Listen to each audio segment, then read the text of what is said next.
Assalamualaikum warahmatullahi wabarakatuh. Alhamdulillah ala ihsanih wa syukru lahu ala taufiqihi wa amtinanih. Asyhadu an la ilaha illallah ta'ziman li sya'nih wa asyhadu anna Muhammadan abduhu wa rasuluhu ad-da'i ila ridwanih. Wa salawatullahi wa salamun ala nabiyyina Muhammad wa ala alihi wa ashabihi wa man sara ala nahdihi bi sunnatihi ila yaumiddin. Amma ba'd, fa inna asdaqal hadisi kitabullah wa khairal hadi hadi Muhammad sallallahu alaihi wa ala alihi wa sallam wa syarrul umuri muhdatsatuha fa inna kulla muhdatsatin bid'ah wa kulla bid'atin dhalalah wa kulla dhalalatin finnar. Ma'asyiral muslimin dan muslimat, jamaah salat Isya sekaligus salat tarawih yang sama dirahmati oleh Allah Subhanahu wa taala. Alhamdulillah, kita bersyukur kepada Allah Subhanahu wa taala karena pada malam hari ini Allah Subhanahu wa taala kembali mengumpulkan kita di tempat yang sama-sama kita banggakan, kita cintai, yang dimana ketika seseorang berada di dalamnya melakukan suatu aktivitas ibadah, membaca Al-Quran, mempelajari agama, mempelajari bahasa Arab, maka Allah Subhanahu wa taala akan menurunkan di tengah-tengah mereka, di antaranya adalah diliputi oleh rahmat, diturunkan kepadanya ke hati-hati mereka ketenangan, dan nama-namanya wa dzakarahumullahu fi man indah. Allah sering menyebut nama kita di harapan pada malaikatnya. Inilah keutamaan jamaah yang dibelakang oleh Allah Subhanahu wa ta'ala. Dan sebagaimana yang telah disebutkan tadi oleh protokol panitia, mungkin kalau ingin berbicara saya lagi sedikit mami mungkin. Iya, karena sudah diambil semua. Iya, saya tidak tahu materinya apa mau aku sampaikan ini. Iya, kalau ambil sebut sebut tadi, baca Al-Quran, sedekah. Iya, apa kira-kira? Mana Bi? Iya, alhamdulillah kita diingatkan kembali tentang keutamaan 10 terakhir di bulan Ramadan.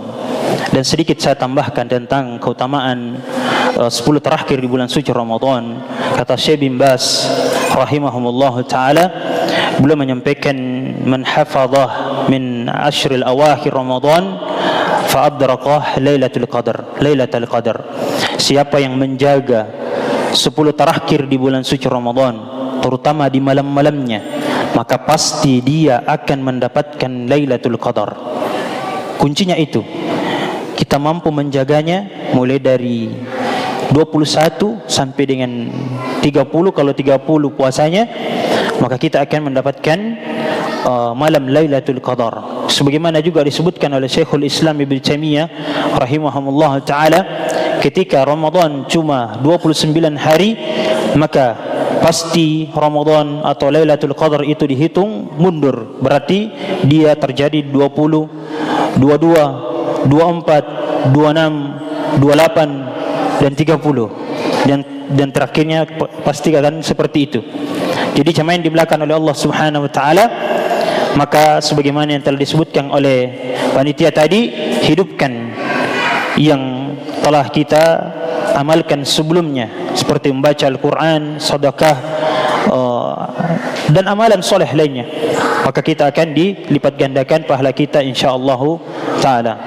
Mungkin itu jamaah yang dibelakang oleh Allah Subhanahu wa taala sebagai tambahan, sehingga kita kembali bersemangat untuk melaksanakan yang namanya ibadah di dalam bulan suci Ramadan. Dan tidak terasa jamaah yang dibelakang oleh Allah Subhanahu wa taala, kita sudah berada di malam yang ke-23, yang dimana malam ke-23 ini kita harapkan jamaah yang dibelakang oleh Allah Subhanahu wa taala itu malam Lailatul Qadar turun di tengah-tengah kita, sehingga kita termasuk orang-orang yang beruntung dan apa yang dijanjikan oleh Allah Subhanahu wa taala, yaitu surga bagi orang-orang yang muttaqin. Jamaah yang dimulakan oleh Allah Subhanahu wa taala, mungkin pada tema kali ini sekitar 5 menit atau 10 menit, di antara min asbabi, sebab-sebab dilapangkannya rezeki. Belum ada yang sama ini, belum. Kalau ada diganti lagi? Belum. Di antara sebab-sebab dilapangkannya rezeki. Dan para ulama menyebutkan itu ada 6. Karena waktu jamaah dimulakan oleh Allah Subhanahu wa taala, kita akan menyebutkan 4 saja. 2 yang pertama jamaah dimulakan oleh Allah Subhanahu wa taala adalah mabadi asluhu min hadhihi al-mas'alah. Kata beliau, di antara para ulama menyebutkan, di antara Syekh Utsaimin, di antara 2 yang pokok itu adalah kuncinya, di antara sebab datangnya rezeki. Kemudian 2 yang terakhir jamaah dimulakan oleh Allah Subhanahu wa taala adalah implementasinya, edukasinya dari 2 yang pertama. Apa itu 2 yang pertama jamaah dimulakan oleh Allah Subhanahu wa taala? Yang pertama adalah takwa. Sebagaimana datang bulan suci Ramadan dijadikan untuk apa? La'allakum tattaqun, untuk kita bertakwa. Karena takwa ini jamaah dimulakan oleh Allah Subhanahu wa taala dari definisi yang begitu banyak. Maka takwa ini adalah al-wiqayah, bentuk perlindungan seseorang kepada hamba. Hamba ini minta perlindungan kemana? Allah Subhanahu wa ta'ala. Dan takwa secara syariat adalah kita tunduk, patuh dan takut kepada Allah Subhanahu wa ta'ala. Itu dari segi singkatnya. Walaupun dari segi definisi banyak sekali. Maka takwa ini jamaah yang dimulakan oleh Allah Subhanahu wa ta'ala adalah hal yang paling pertama yang harus kita benahi sehingga kelapangan rezeki itu terjaga. Apa kata Allah Subhanahu wa taala? "Wa may yattaqillah yaj'al lahu makhraja wa may yarzuquhu min haitsu la yahtasib." Siapa yang bertakwa kepada Allah Subhanahu wa taala, maka dia akan dimudahkan urusannya di dunia ini sampai dengan di akhirat. Dan Allah Subhanahu wa taala akan memberikan, mendatangkan rezeki yang tak disangka-sangkanya. Inilah keutamaan orang yang bertakwa jamaah yang dimulakan oleh Allah. Terkadang rezekinya datang tiba-tiba. Makanya kita sebagai seorang yang bertakwa jamaah yang dimulakan oleh Allah, jangan pernah takut akan kita kekurangan. Jangan pernah. Innar rizqa wal maut qarinah. Sesungguhnya rezeki dan kematian itu saling mengikuti, saling keterkaitan. Ketika seseorang terputus rezekinya, maka tiba ajalnya. Inilah kunci bagi seorang yang bertauhid kepada Allah Subhanahu wa taala. Kemudian yang kedua jamaah yang dimulakan oleh Allah Subhanahu wa taala, dan ini juga sangat penting karena ini menjadi pondasi di atas lapangnya rezeki kita, yaitu istighfar. Beristighfar kepada Allah Subhanahu wa taala. Nabi sallallahu alaihi wasallam itu istighfar berapa kali? Sehari semalam berapa kali? 100 marrah fi kulli yawm. 100 kali sehari semalam. Kita berapa kali istighfarnya kadang? Bisa dihitung. Apalagi bersama dengan HP. Astagfirullah. Bunyi HP-nya. Tengok lagi statusnya orang. Iya, buka Facebook. Ini memang al-mustaqilluna ila al-hadir ma faidah. Kita terkadang disebutkan oleh hal-hal yang tidak bermanfaat. Padahal jamaah dimulakan oleh Allah Subhanahu wa taala untuk kita mendatangkan rezeki itu semua disebabkan karena apa? Kita beristighfar. Banyak beristighfar kepada Allah Subhanahu wa taala. Pernah jamaah dimulakan oleh Allah Subhanahu wa taala, 3 orang datang kepada Hasan al-Basri, seorang tabi'in, muridnya sahabat. Datang yang pertama kepada beliau, "Ya Imam, wahai Imam, saya ini adalah seorang petani. Pertanian saya sangatlah kering, tidak pernah turun hujan." Kemudian datanglah yang kedua jamaah yang dimulakan oleh Allah Subhanahu wa taala, yang lama menikah, tidak diberikan momongan, tidak diberikan keturunan oleh Allah Subhanahu wa taala. Datang kepada Al-Imam Hasan Al-Basri, "Ya Imam, saya sudah menikah 10 tahun, 15 tahun, namun saya belum dikaruniai anak." Datanglah yang terakhir jamaah yang dibelakang oleh Allah Subhanahu wa taala, dia mengatakan, "Ya Imam, di setiap harinya saya ini serba kekurangan. Saya bekerja tapi tidak cukup-cukup." Apa kata beliau jamaah yang dibelakang oleh Allah? Beliau membacakan di dalam satu surah sekali menjamak pertanyaan dari 3 orang. Apa kata beliau jamaah yang di belakang oleh Allah? Dijawablah dalam surah An-Nur. Beliau menyebutkan faqultu astaghfiru innahu kana ghaffara yursilis samaa 'alaikum midrara wa yumdidukum bi amwal wa bani wa yaj'al lakum anhara. Inilah jawaban jamaah yang dibelakang oleh Allah Subhanahu wa taala, yang selama ini hati kita sempit dengan masalah rezeki, keturunan. Negeri kita terkadang, kampung kita merasa kekurangan air. Istighfar kepada Allah Subhanahu wa taala, minta kepada Allah Subhanahu wa taala. Dan apa kata Al-Imam Hasan Al-Basri? Perbanyaklah istighfar sebagaimana Allah memerintahkan kalian untuk beristighfar. Beristighfarlah kalian, dialah yang menurunkan hujan dari langit, dialah memberikan anak-anak keturunan, dialah memberikan kepada kalian harta. Jadi ingat, harta yang Allah berikan kepada kita, anak-anak yang Allah berikan kepada kita, itu semua sifatnya sementara, itu semua sifatnya adalah amanah. Ingatlah jamaah yang dibelakang oleh Allah Subhanahu wa taala, tidak ada yang kekal di dunia ini. Al-Imam Ibn Qayyim Al-Jauziyah rahimahullah taala menyebutkan, fa'lam, ketahuilah, anna zaman la yasbitu an halin, sesungguhnya zaman ini tidak akan menetap pada suatu keadaan. Apa maksudnya jamaah yang dibelakang oleh Allah?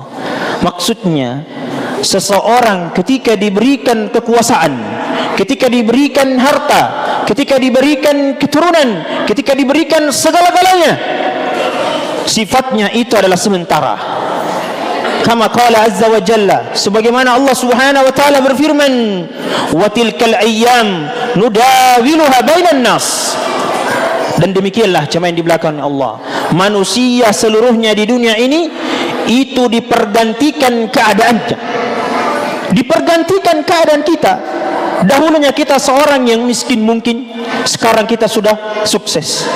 Dahulunya orang yang tidak punya jabatan, sekarang dia punya jabatan. Tetapi yang sekarang punya jabatan, nanti dia akan tidak punya jabatan. Yang sekarang punya harta, itu akan tidak punya hartanya. Tetapi kata beliau, aslul baqa, yang paling kekal dan tidak akan terputus, aslu at-taqwa, asalnya adalah takwa.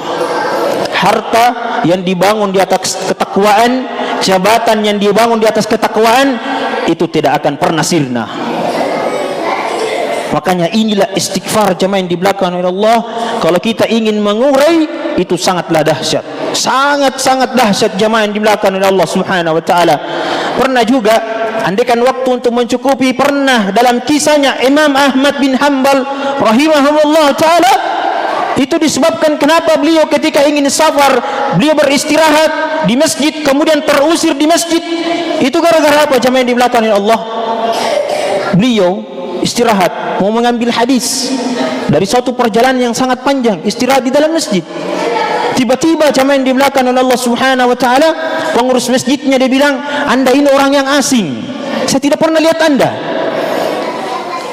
Saya ingin mematikan semua lampunya." Ini bahasanya kita. Saya tidak menerima tamu. Apa kata beliau? Kalau begitu, saya akan mencari tempat yang lain. Inilah tawaduknya seorang para ulama. Ketika kita tidak berikan izin untuk tinggal atau bermalam, maka kita cari tempat yang lain. Ada juga satu jamaah yang dimelakannya Allah, tidak diberikan izin untuk tinggal, memaksa orang, dibawa barang-barangnya ke sana kemari. Ini diantara keutamaan seorang Al-Imam Ahmad bin Hanbal. Beliau kenapa terusir? Karena beliau ingin dipertemukan dengan salah seorang yang dimana amalannya itu adalah banyak istighfar, ya, banyak istighfar. Lalu dia bermalamlah di rumah orang yang selalu mengamalkan istighfar, ya. Itu banyak sekali, kisahnya sangat panjang. Dan istighfar ini jemaah yang di belakang oleh Allah Subhanahu wa taala memberikan kelapangan hati kepada seorang hamba. Dilapangkan hatinya, tidak pernah marah, bersabar di atas kehidupannya, menerima takdir. Karena kenapa jemaah yang di belakang oleh Allah? Adalah dia menyandarkan semua urusannya kepada Allah Subhanahu wa taala. Inilah dua yang memberikan seorang hamba pondasi dalam kehidupannya untuk menjalani kehidupan dunia ini. Ini dua. Kemudian dua yang terakhir adalah urgensinya atau implementasinya, aplikasinya dari dua yang kita sebutkan. Apa yang dua itu? Yang ketiganya Dan keempatnya, ketiga adalah tawakkal. Tawakkal, wa man yatawakkal 'ala Allah fahuwa hasbuh.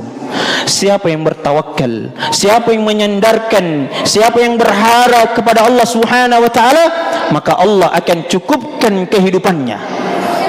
Tawakal kita jangan di belakang Allah. Kemudian yang terakhir, jangan di belakang Allah, menempuh sebab-sebab datangnya rezeki. Ini yang terkadang keliru sebagian jemaah yang dimulakan oleh Allah Subhanahu wa taala. Coba lihat, kita baca dalam surah Maryam itu yang sangat panjang. Coba lihat ketika Allah Subhanahu wa taala memerintahkan Maryam, ya, Maryam ibu dari Isa binti Maryam alaihissalam, ketika beliau diberikan jalan untuk menjadikan wasilah, ada satu pohon kurma. Ada satu pohon kurma, kurmanya matang. Ya, andaikan, ya coba lihat, andaikan itu kita tidak menempuh sebab, kurma itu jatuh atau tidak? Nah, kurmanya akan jatuh atau tidak? Tidak akan jatuh, karena dia tidak akan tergoyang. Tapi apa kata Allah Subhanahu wa taala? Ya Maryam, goyangkan kurmanya, batang kurmanya, niscaya kurma itu akan jatuh. Coba lihat, ditempuh wasilah. Bahkan Umar radhiyallahu taala pernah memarah-marahi orang yang kerjanya hanya apa? Di masjid terus. Minta maaf ini marbot. Tidak termasuk ini pengurus masjid, tidak ada. Nanti dibilang ini di masjid terus, ya kerja orang di masjid, ya opel, apa dan sebagainya. Tapi ada orang cuma yang di belakang Allah Subhanahu wa taala kerjanya di masjid terus. Sekelompok orang, bahkan Umar radhiyallahu taala marah-marah. Beliau mengatakan, ya Abdullah, wahai hamba-hamba Allah, sesungguhnya rezeki itu tidak datang dan turun dari atapnya masjid. Keluarlah, carilah wasilah tersebut. Mana dalilnya jemaah di belakang Allah? Surah Al-Jum'ah. Surah Al-Jum'ah. Ya ayyuhalladzina amanu idza nudiya lis-salati min yaumil jum'ah fas'au ila dzikrillahi wa darul bai dzalikum khairul lakum in kuntum ta'lamun. Ketika datang seruan azan panggilan salat, maka bersegeralah kalian, tinggalkan jual beli kalian. Kemudian ayat yang setelahnya, fa idza qudiyatis shalah fantashiru fil ar. Apabila kalian sudah menegakkan yang namanya ibadah, ketaatan, beribadah kepada Allah Subhanahu wa taala, maka kembalilah engkau bertebaran di atas permukaan dunia ini. Maksudnya bekerja, buruh kerja dengan baik, tukang kerja dengan baik. Ya, banyak tukang batu, tukang asal bukan apa? Tukang apa? Tukang todong. Nah, ini bahaya nih kalau tukang todong. Nah, itu ya. Jadi ini sebenarnya banyak diantaranya mendatangkan rezeki itu ada sholat, ya, ada puasa, ada sedekah. Tapi yang paling utama kata para ulama, inilah 4. Takwa. Kemudian yang kedua berbanyak istighfar. Kemudian yang ketiga tawakal. Kemudian yang keempat kita tempuh sebab-sebabnya datangnya rezeki. Ketika kita sudah menempuh 4 ini, wasilahnya yang terakhir, sisa Allah yang mudahkan kita. Itu kuncinya. Ya, tidak mungkin di rumah duduk terus. Kecuali ada tuh orang dia bilang, ya, saya itu ada orang tuanya murid itu dibilang, saya ini dikerja Ustaz, tidak kerja Ustaz, di rumah duduk dan terus uang. Bilang apa kita punya? Ada perusahaanku. Sama aja. Iya. Nah, ini coba yang di belakang oleh Allah Subhanahu wa taala.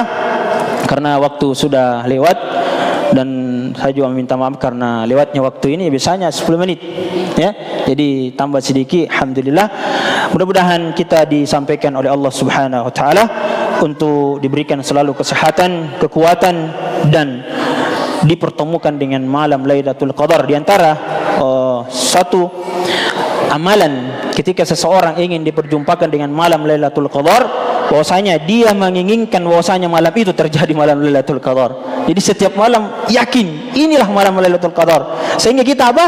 Semangat. Ya, semangat melakukan ibadah. Man qama fi lailatul qadar ghufira lahu ma taqaddama min dzambi. Siapa yang melakukan ibadah di malam Lailatul Qadar, salat apa dan sebagainya, maka Allah Subhanahu wa taala akan mengampuni dosa-dosanya yang telah lalu. Alhamdulillah, kita dalam Ramadan ini betul-betul kita diinginkan oleh Allah Subhanahu wa taala untuk betul-betul disucikan oleh Allah Subhanahu wa taala, dibersihkan hati kita. Untuk apa jemaah yang dimelakukan oleh Allah? Untuk menjalani kehidupan setelahnya Ramadan. Amalan setelahnya Ramadan. Karena jamaah yang dimuliakan oleh Allah, banyak ujian yang akan terjadi setelah Ramadan. Maka datanglah Ramadan ini untuk kembali membersihkan hati-hati kita dan kita kembali kepada Allah Subhanahu wa taala. Innahu waliyudzalika wal qadiru alaihi. Wa sallallahu ala nabiyyina Muhammad. Allah taala alam. Subhanakallahumma bihamdik, asyhadu an la ilaha illa anta, astaghfiruka wa atubu ilaik. Wa akhiru da'wana, assalamualaikum warahmatullahi wabarakatuh.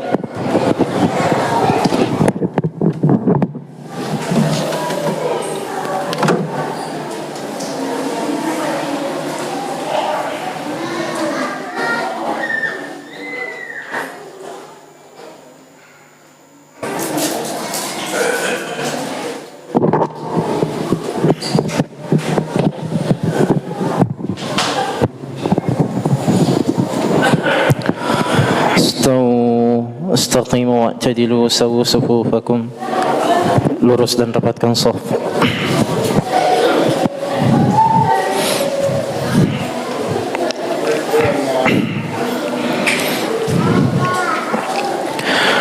Allahu Akbar.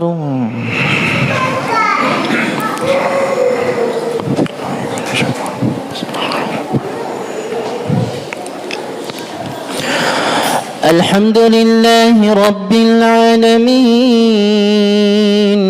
الرحمن الرحيم مالك يوم الدين إياك نعبد وإياك نستعين اهدنا الصراط المستقيم صراط الذين أنعمت عليهم غير المغضوب عليهم ولا الضالين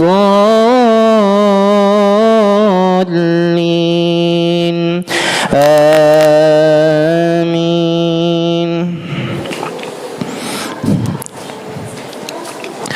مثل الذين ينفقون أموالهم في سبيل الله كمثل حبة أنبتت 7 سنابل في كل سنبلة 100 حبة والله يضاعف لمن يشاء والله واسع عليم. الله أكبر.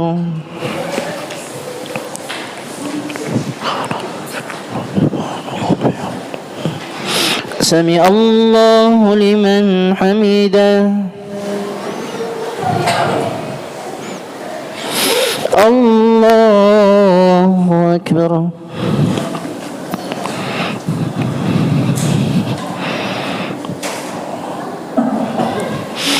الله أكبر.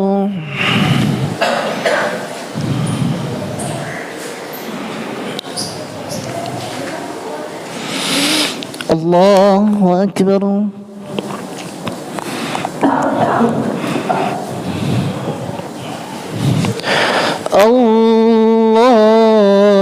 الله أكبر.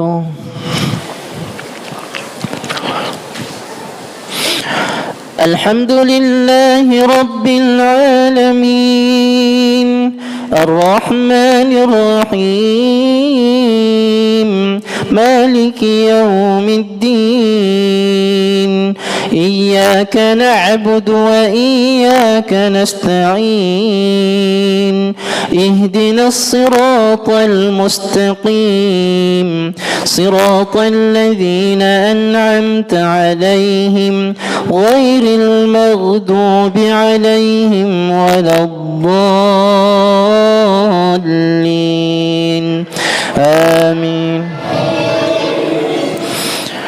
الذين ينفقون أموالهم في سبيل الله ثم لا يتبعون ما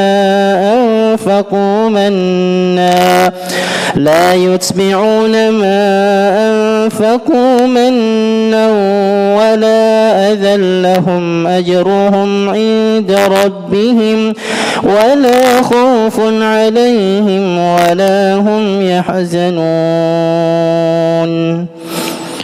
الله أكبر.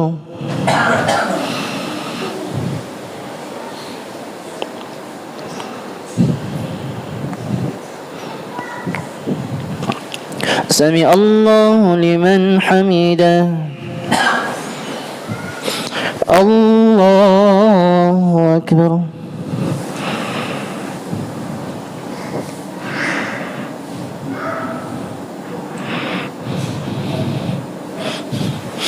الله أكبر.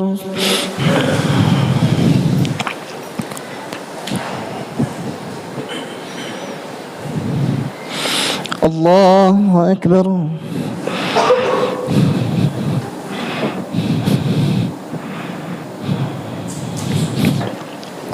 الله أكبر.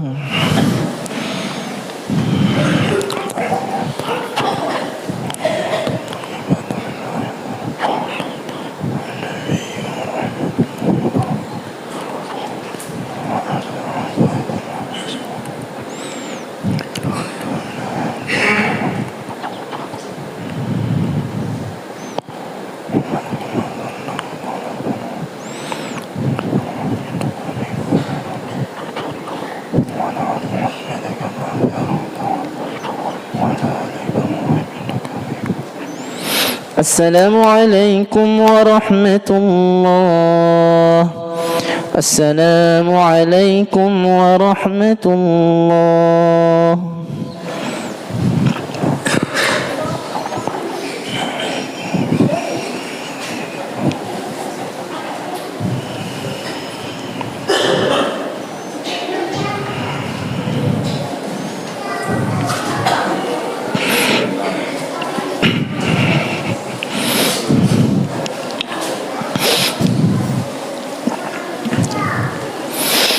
الله أكبر.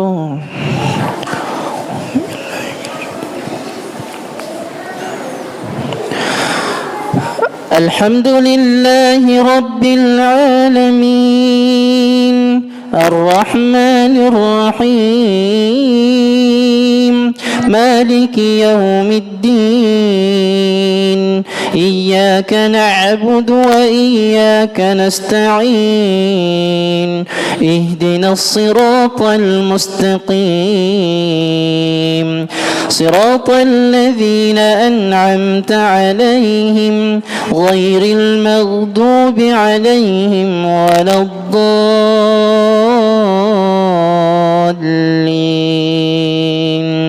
آمين.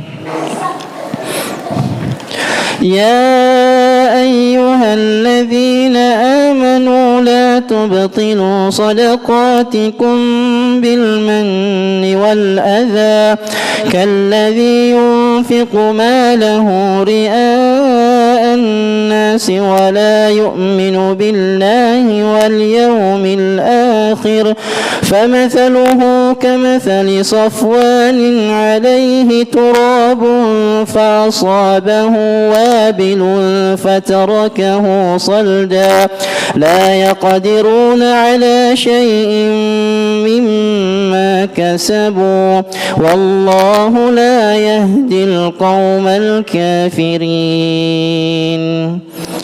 الله أكبر.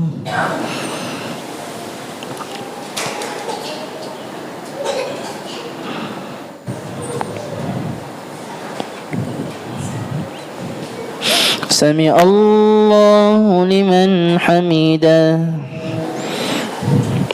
الله أكبر.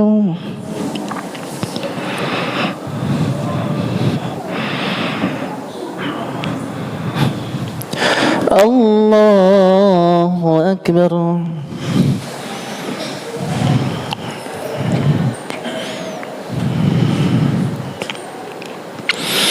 الله أكبر.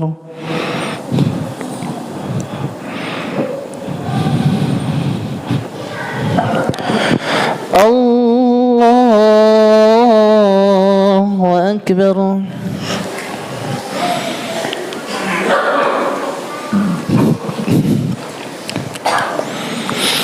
الحمد لله رب العالمين الرحمن الرحيم مالك يوم الدين إياك نعبد وإياك نستعين اهدنا الصراط المستقيم صراط الذين أنعمت عليهم غير المغضوب عليهم ولا الضالين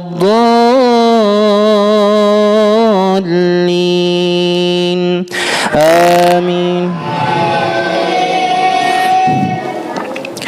ومثل الذين ينفقون أموالهم ابتغاء مرضات الله وتثبيتا من أنفسهم كمثل جنة بربوة أصابها وابل فآتت أكلها ضعفين فإن لم يصبها وابل فطل والله بما تعملون بصير.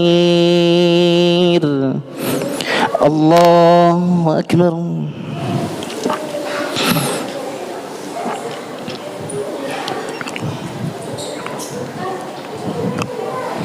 سمع الله لمن حمده.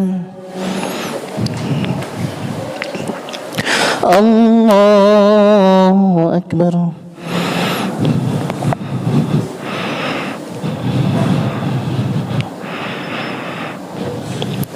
الله أكبر.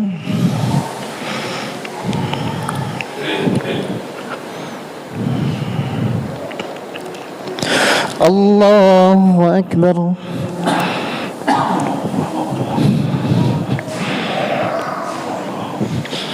الله أكبر.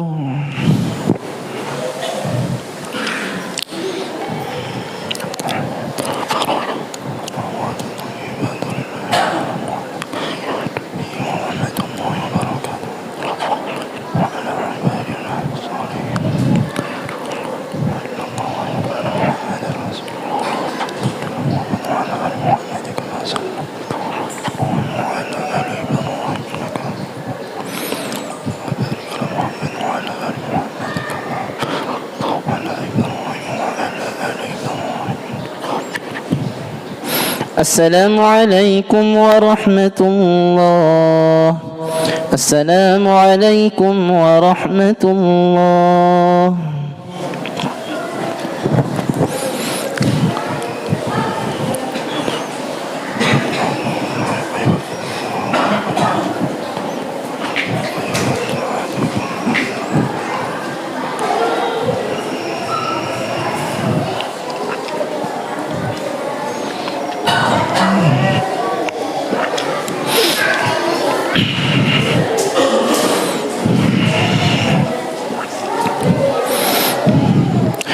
الله أكبر.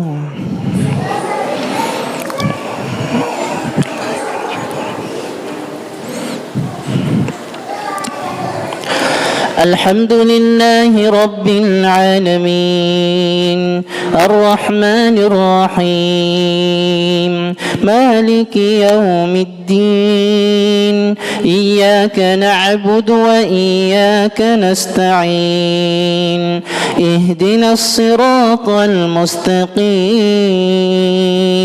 صراط الذين أنعمت عليهم غير المغضوب عليهم ولا الضالين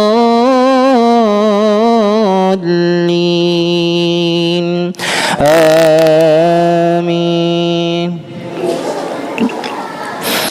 قل اللهم مالك الملك تؤتي الملك من تشاء وتنزع الملك ممن تشاء وتعز من تشاء وتذل من تشاء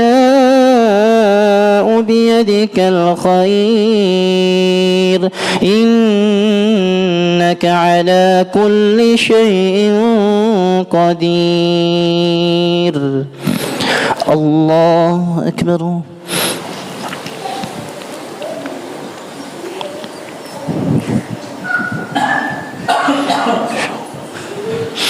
سمع الله لمن حمده الله أكبر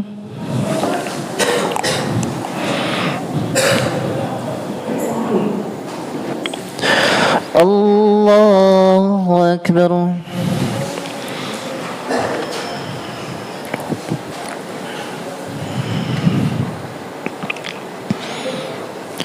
الله أكبر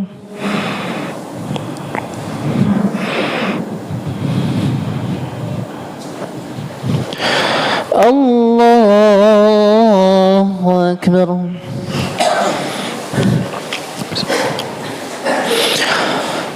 الحمد لله رب العالمين الرحمن الرحيم مالك يوم الدين إياك نعبد وإياك نستعين اهدنا الصراط المستقيم صراط الذين أنعمت عليهم غير المغضوب عليهم ولا الضالين آمين تولج الليل في النهار وتولج النهار في الليل وتخرج الحي من الميت وتخرج الميت من الحي وترزق من تشاء بغير حساب الله أكبر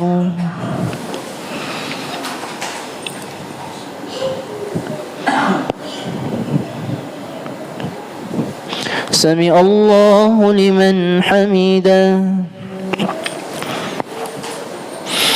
الله أكبر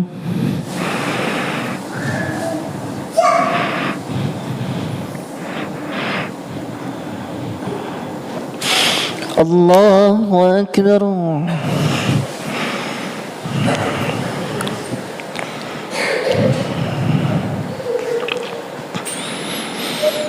الله أكبر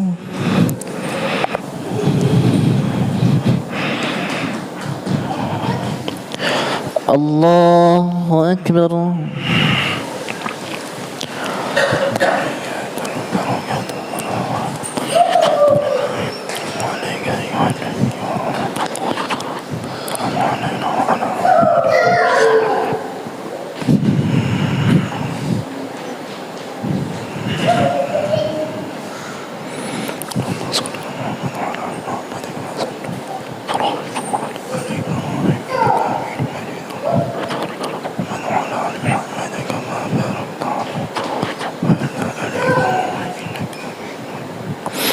السلام عليكم ورحمة الله السلام عليكم ورحمة الله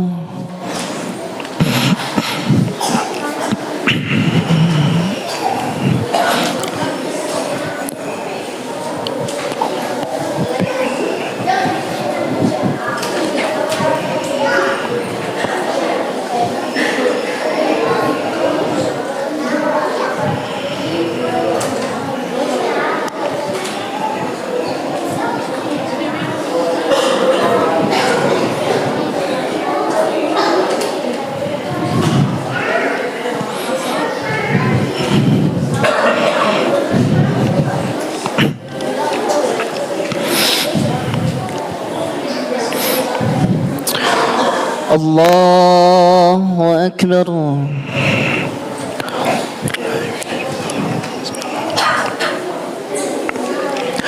الحمد لله رب العالمين الرحمن الرحيم مالك يوم الدين إياك نعبد وإياك نستعين اهدنا الصراط المستقيم صراط الذين أنعمت عليهم غير المغضوب عليهم ولا الضالين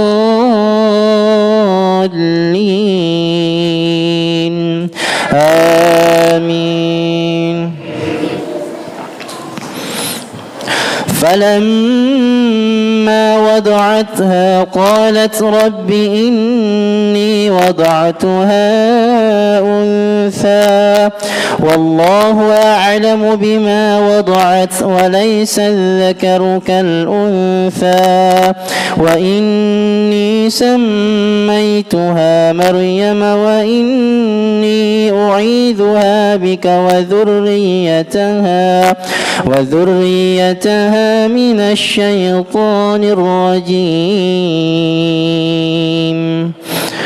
الله أكبر.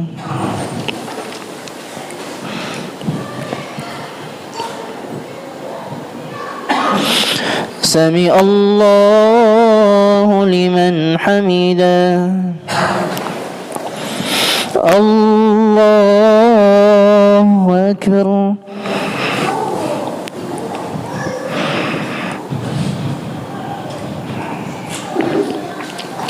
الله أكبر.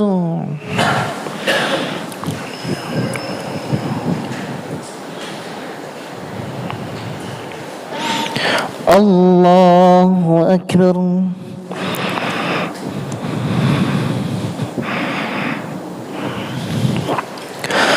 الله أكبر.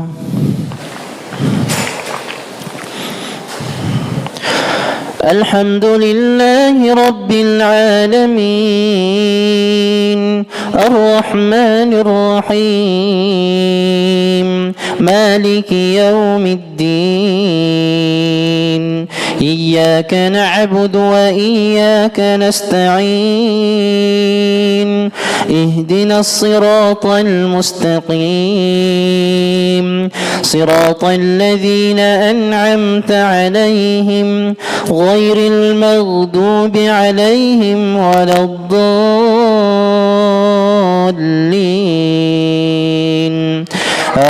آمين. فتقبلها ربها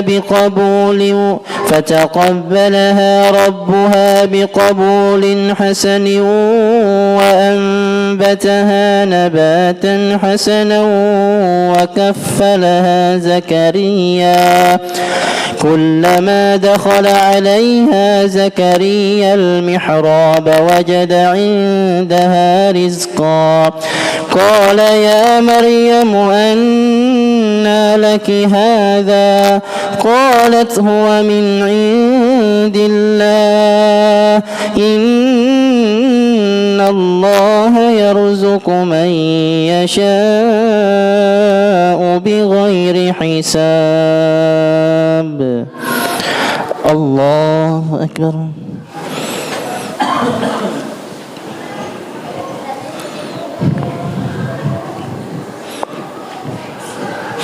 سمع الله لمن حمده.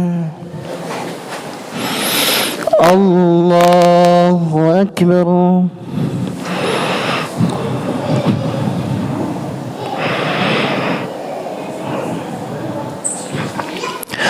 الله أكبر.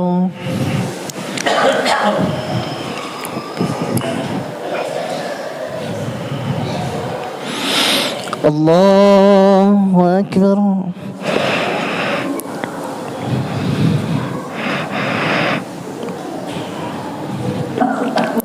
الله أكبر.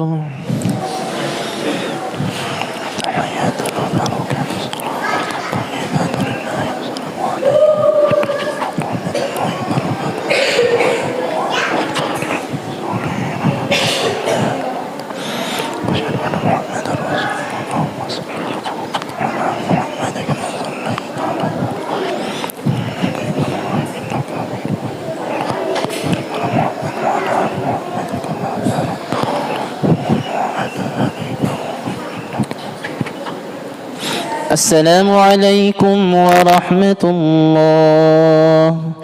السلام عليكم ورحمة الله.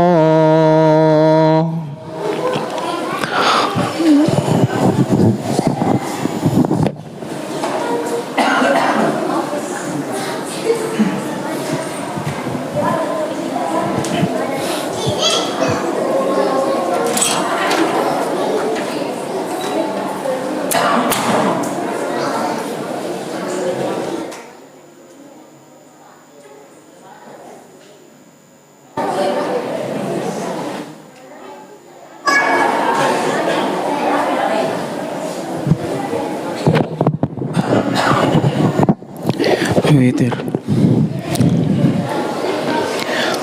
استووا. الله أكبر.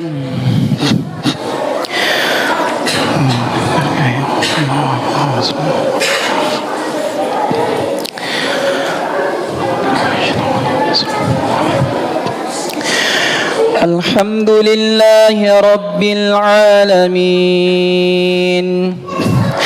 الرحمن الرحيم مالك يوم الدين إياك نعبد وإياك نستعين اهدنا الصراط المستقيم صراط الذين أنعمت عليهم غير المغضوب عليهم ولا الضالين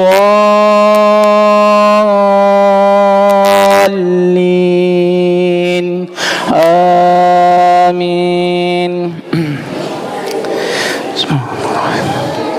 سبح اسم ربك الأعلى الذي خلق فسوى والذي قدر فهدى والذي أخرج المرعى فجعله غثاء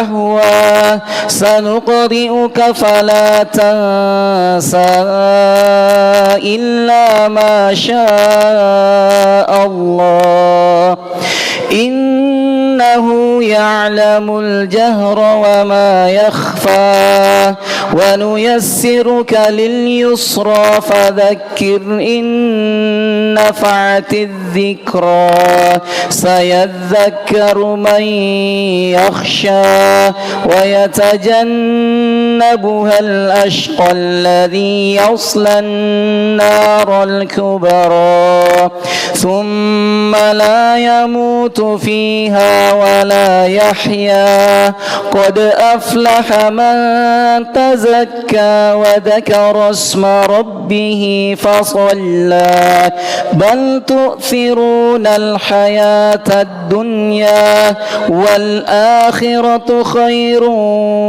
وأبقى إن هذا لفي الصحف الأولى صحف إبراهيم وموسى. الله أكبر.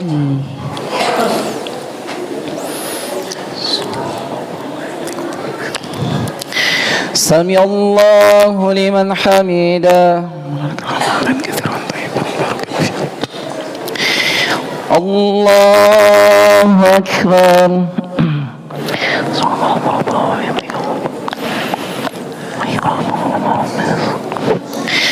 الله أكبر.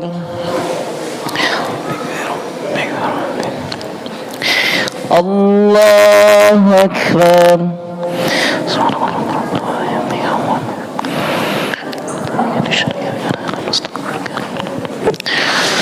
الله أكبر. الحمد لله رب العالمين الرحمن الرحيم مالك يوم الدين إياك نعبد وإياك نستعين اهدنا الصراط المستقيم صراط الذين أنعمت عليهم غير المغضوب عليهم ولا الضالين آمين قل يا أيها الكافرون لا أعبد ما تعبدون ولا أنتم عابدون ما أعبد ولا أنا عابد ما عبدتم ولا أنتم عابدون ما أعبد لكم دينكم ولي دين الله أكبر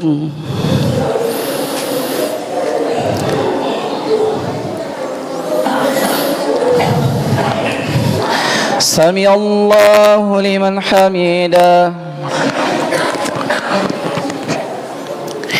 الله أكبر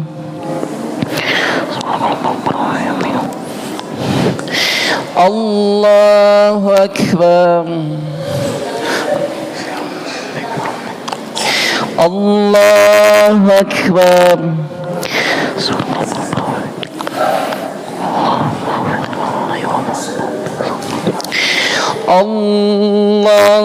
الله أكبر بسم الله الرحمن الرحيم الحمد لله رب العالمين الرحمن الرحيم مالك يوم الدين إياك نعبد وإياك نستعين اهدنا الصراط المستقيم صراط الذين أنعمت عليهم غير المغضوب عليهم ولا الضالين آمين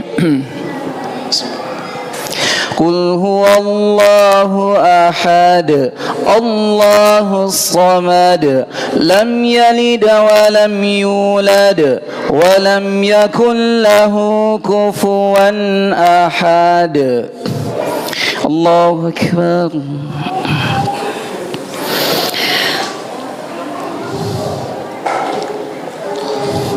سمع الله لمن حمده الله أكبر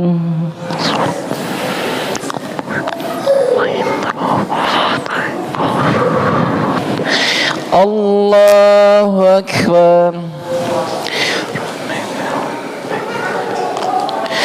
الله أكبر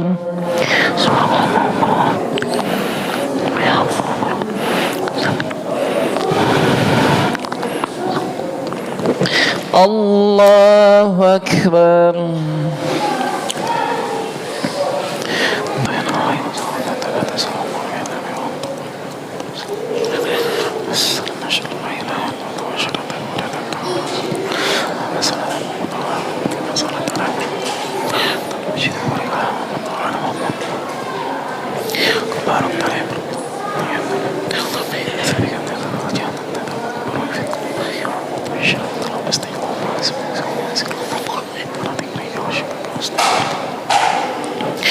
السلام عليكم ورحمة الله السلام عليكم ورحمة الله سبحان الملك القدوس والملائكة والروح سبحان الملك القدوس والملائكة والروح سبحان الملك القدوس تقدس رب الملائكة والروح